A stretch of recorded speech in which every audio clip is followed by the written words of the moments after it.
Hey guys, it's Ren. How are we? Welcome to episode 2.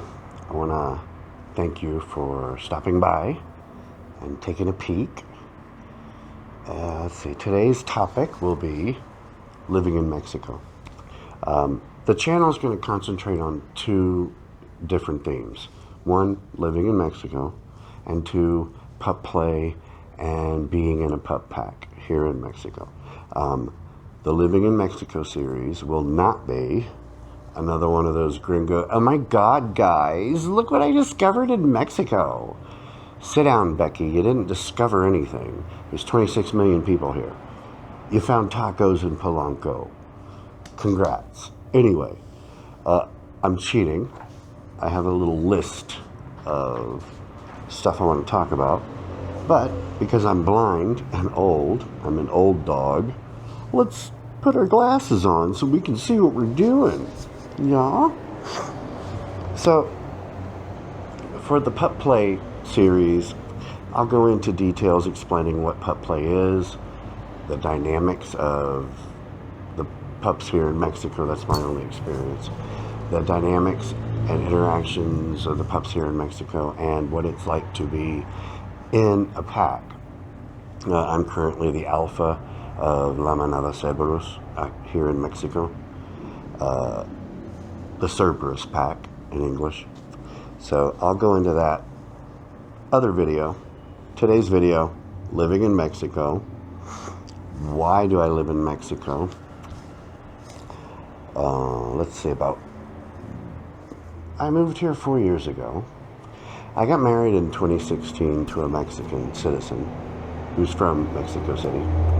With the intent, I got married here in Mexico while I was living in Las Vegas. And we got married, and the intent was, when I returned to the U.S., we were going to start the immigration application and all that stuff for him to migrate to the U.S.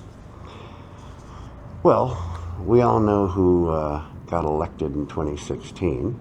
So this idiot, every week, the laws regarding immigration and green cards and blah, blah, blah, every week they were changing, they were moving things around, making it impossible, and everything was at a standstill.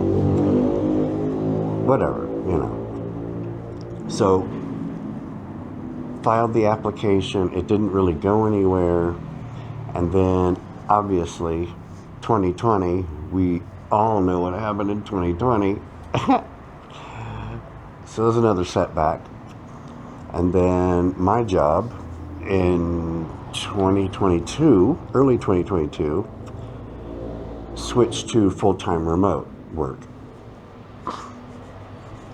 And so I was thinking, I put my thinking cap on, and I was kind of wondering, you know, and I was talking to my manager about it. I'm a graphic designer. So everything I do is on a computer anyway. Even when we're in our own offices, we're connected via VPN to our main office on the East Coast. So I was asking around, and I was like, well, you know, if all we need to do is have a connection to the internet, doesn't that mean we can work anywhere? And he was like, yeah, absolutely. I was like, oh, okay. I think I'm gonna move. And he's like, oh, cool. Where are you moving? Mexico. And he's like, New Mexico? And I went, no, not New Mexico, the state. Mexico, the OG, the original. And so he approved it. My executive director approved it. Then I discussed it with my husband. And because it was just a pain in the ass. And at the end of the day, my husband doesn't speak English proficiently. I didn't really want to subject him to the bias, the racism in the U.S. Come on, let's be honest. We're an absolutely racist ass country, especially right now with what's going on with the government. And ICE. Fuck you, ICE. We're a completely racist country. And I didn't want to subject him to that. So, oops. I love being old. Don't do it, kids. 0 out of 5 stars, would not recommend. So anyway, I had 2 dogs at the time, living in Las Vegas. I packed up everything that I was going to take with me, namely clothing and things that were really important to me, my dogs, obviously, and everything else I sold or disposed of, and then a few things I put into a storage unit. And then I moved to Mexico in August of 2022. I love Mexico City. It's huge, it's chaotic, it can be stressful. It rains a lot. And we have earthquakes and volcanoes. Yay! I'm just waiting for the dinosaurs to show up, because I think that would round out the package, you know? Just like I said, I love Mexico City.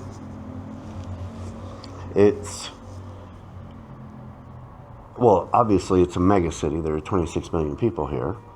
But there's just always something to do. There's always an event. Hold on. There's always a siren. I lived in San Francisco for about 25 years. So it kind of reminds me of that, where there's always programs and social activities and things that are either no cost or low cost. And Mexico City has even more of that. Man, Mexicans love to celebrate. What? It's Monday afternoon? Let's celebrate. I mean, I'm exaggerating, obviously, but there's so many activities going on in the city all the time. We have so many museums. I don't know the statistic, but I heard somewhere, I read somewhere on the internet, because, you know, that's a reliable information source, that we have the most museums of any city in the Western Hemisphere. So, me personally, I'm not a huge fan of museums. I have a short attention span. Now, I love going to exhibitions at museums, obviously. My thing is photography, art toys. I love that kind of stuff. And there's just, the creativity here in Mexico City is on an insane level. It's amazing. There's art everywhere. It's vibrant. It's colorful. It amazes me. And you're always seeing something new here. So it's always changing. It's always dynamic. It's not static, and it doesn't get boring. So again, I love Mexico City. I'm not asking you or trying to sell you the package to move here, because there are some issues surrounding that, obviously. I am not personally, technically, a digital nomad. I'm just not in that demographic, right? I do work remote full-time, but I'm anchored here. I don't run around different places. I'm here on a residency, a legal residency. I have my tax ID, my driver's license, even though you couldn't pay me to drive here, between the traffic, the people driving, and the potholes. Man, you could not imagine the potholes. They're insane. So I'm here legally and all that. I'm not going to get into the whole gentrification issue. That's a series on its own, for the love of God. There are a few things I would like to say, though, if you are considering moving to Mexico City, or Mexico in general, or any other country for that matter. We as, and I'm going to say a triggering word here, after I adjust my hood, we as Americans, we tend to be very stereotypical when we travel. We're loud. Now, I'm not judging most of these things, because it's just cultural, right? We're loud. We're pretty demanding and impatient in places like restaurants and other service industries, environments. And by and large, we don't speak more than one language. We speak English.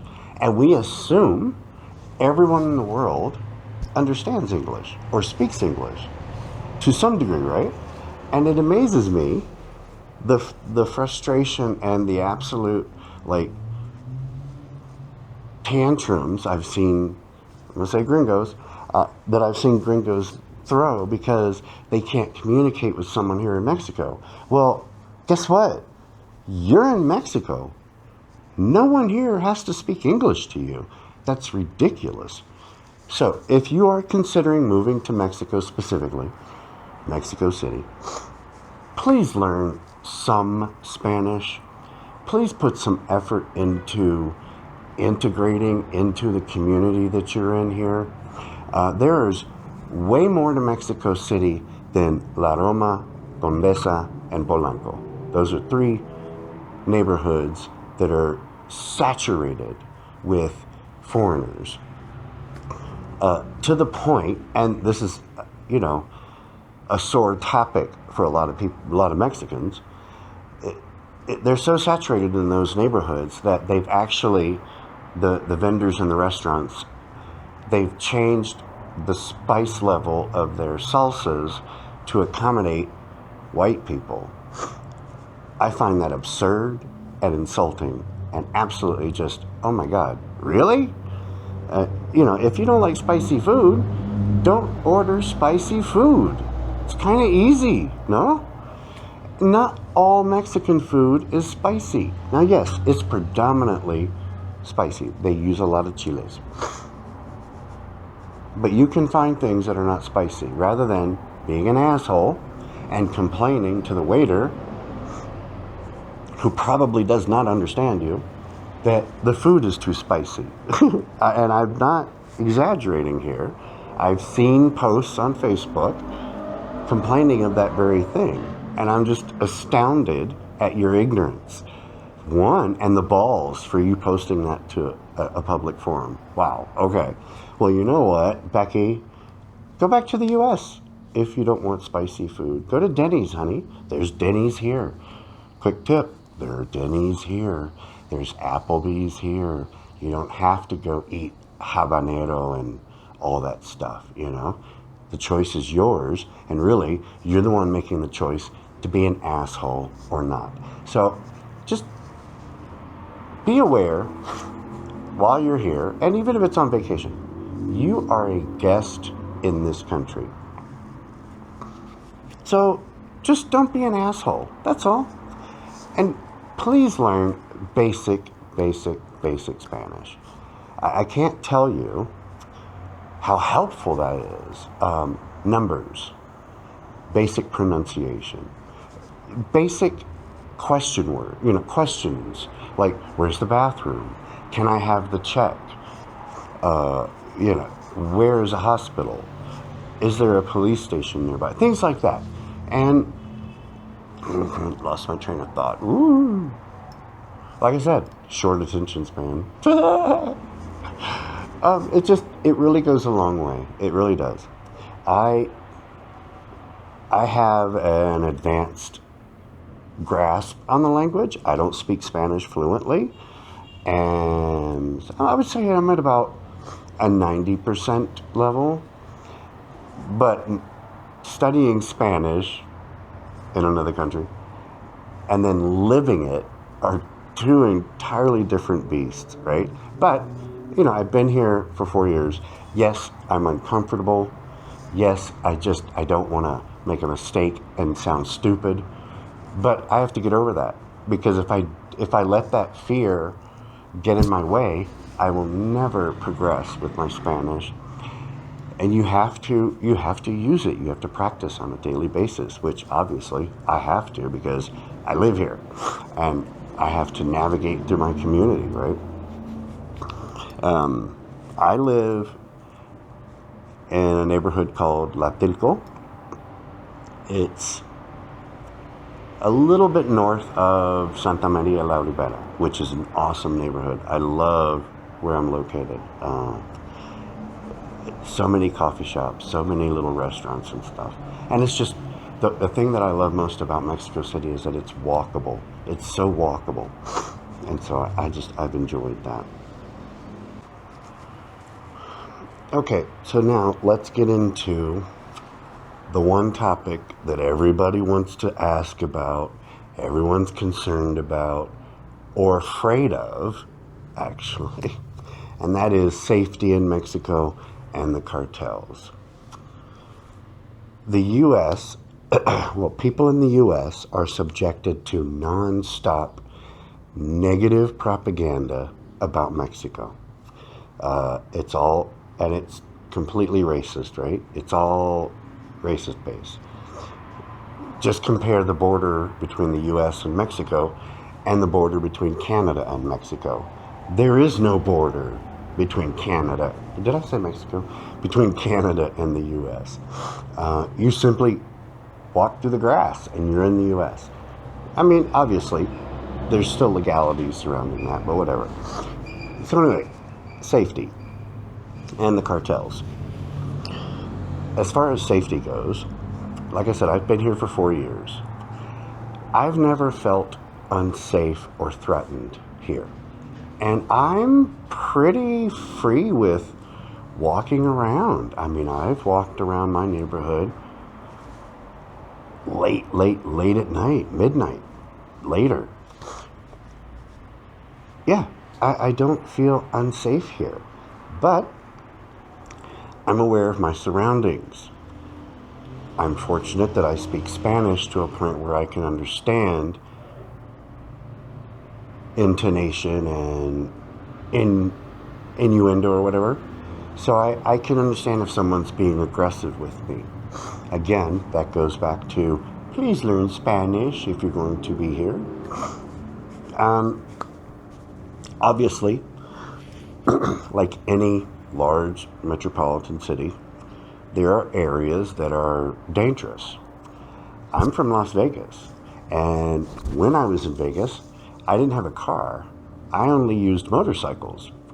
And I can't tell you how many times I was concerned for my safety. Also, in Las Vegas, twice, I was less than 10 feet away from gunfire, which is not uncommon in our country, right? Unfortunately. And there's some stark differences here in Mexico. You don't see things on the news regarding school shootings. You know, mass shootings, they just don't happen. It's just not a thing. One, guns are not technically legal, or they're legal, but it's so difficult to obtain a gun and the licensing for it and all of that. Now, no one, me either, is denying that there are cartels here in Mexico.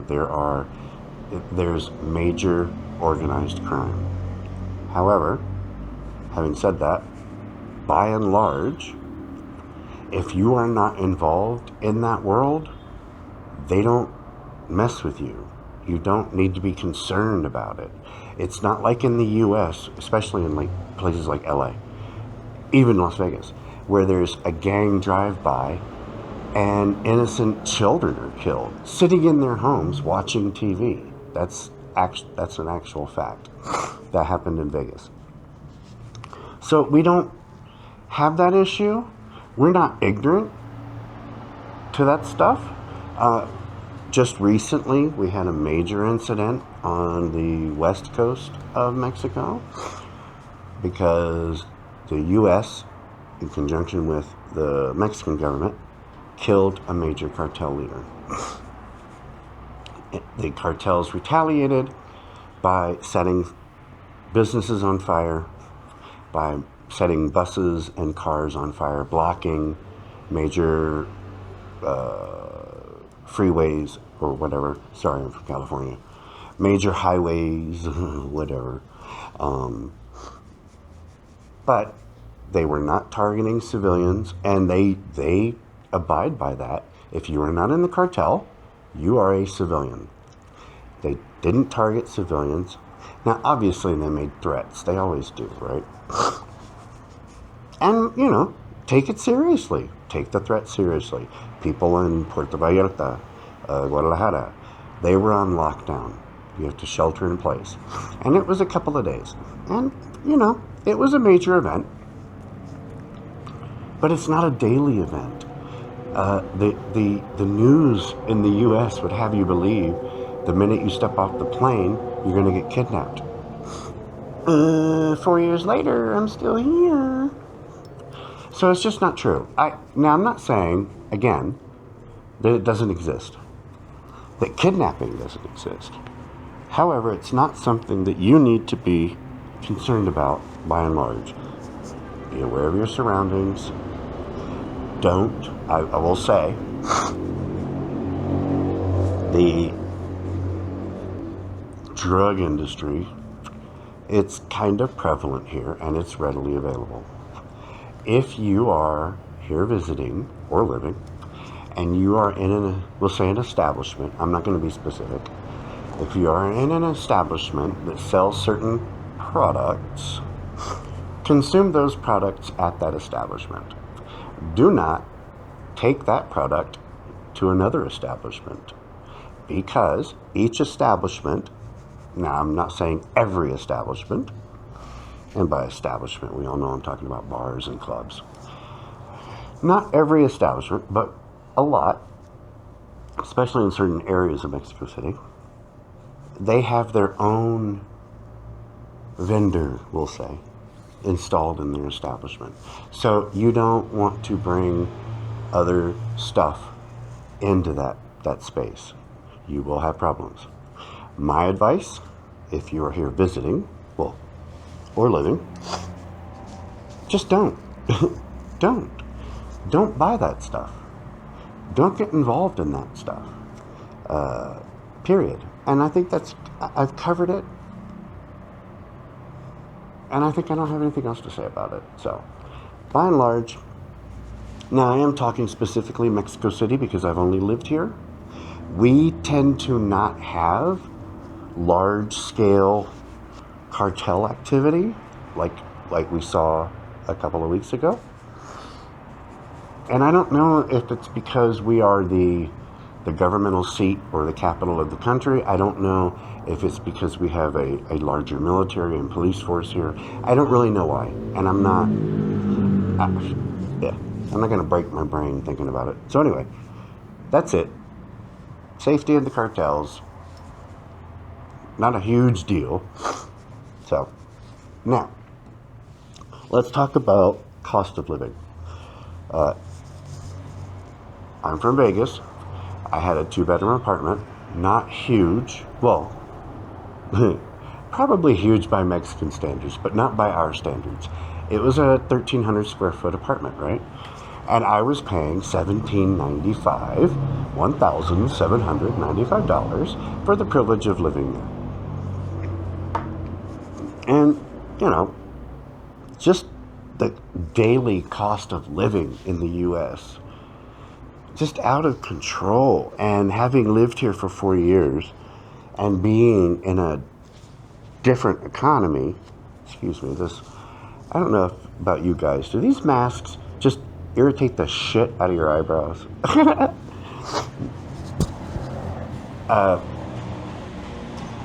By and large, the economy here, it's been my experience, it's not set up and designed to take advantage of you like it is in the U.S. Every time I go to the U.S., I am so frustrated by just basic costs. It's just stupid. There's no reason for it. And one example, salbutamol. Salbutamol? I don't know what it's called, but it's an inhaler for asthma. It's not a heavy-duty medicine for asthma, but it treats stuff like that and respiratory issues. In the U.S., you have to have a prescription, so you have to make a doctor's appointment, go get a doctor's consult. That's at least $150, and depending on your insurance, the copay or whatever. And then you have to get the prescription, and then you have to go to the pharmacy and get the thing. So overall, for one inhaler, you're paying average, $300? Here, you don't need a prescription, and the inhaler is less than $4. You can't profit off of the medical industry, drugs and medicines and stuff like that. So I appreciate the I just said that here. Also, food. Now, I'm not saying everything is really inexpensive, because it's not. Obviously, there are certain things that are expensive, period, in all the world. But by and large, it's just so much more economical here. Now, one thing I'm not going to say, and one thing I hope if you're visiting or living here, that you get this word out of your vocabulary, is I see, and I'm guilty of it too, so I'm not going to lie, when I first moved here. Oh my God, it's so cheap. Really? Ask a Mexican if it's cheap. No, it's not. That's insulting. You're privileged. So, yes, things are less expensive here than they are in the U.S. But don't be that person. It's insulting, and it makes people, I don't know, it makes people feel a certain way. It's, just keep that to yourself, and take that word out of your vocabulary, okay? That's all I can say about that. What else do we want to know about Mexico? Future videos, I will show you a little bit of my, I won't say daily life, because my daily life is absolutely boring. I sit in a chair for 8 to 15 hours a day working in my house, and I don't leave.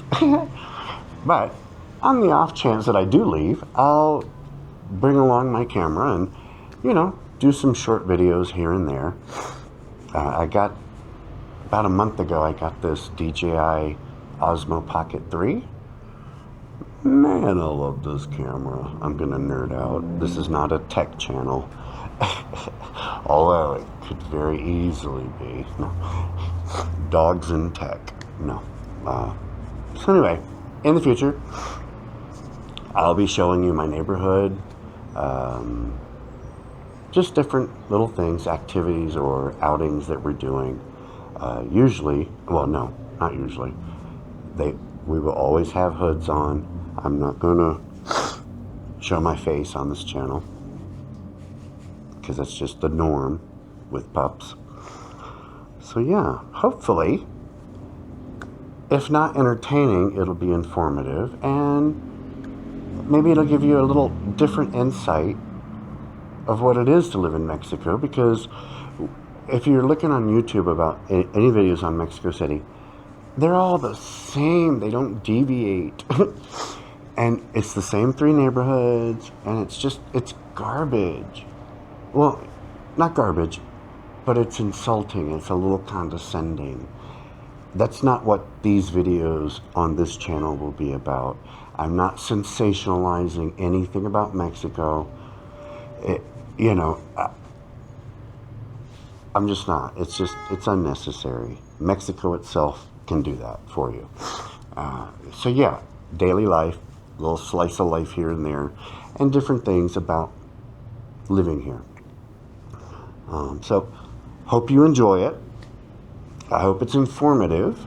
And if you have any questions, always, or comments, except dirty comments, don't leave me nasty comments. I'm kidding. It's free speech and all that. Leave me a comment down below. Send me an email.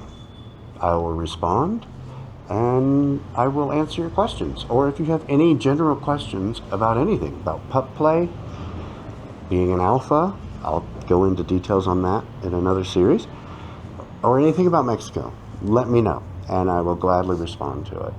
So thank you for tuning in. I appreciate it. And happy Monday, if that's a thing, if that can be a thing. So, but yeah, you guys have a great week. And if you can be anything you want, be nice. Oh.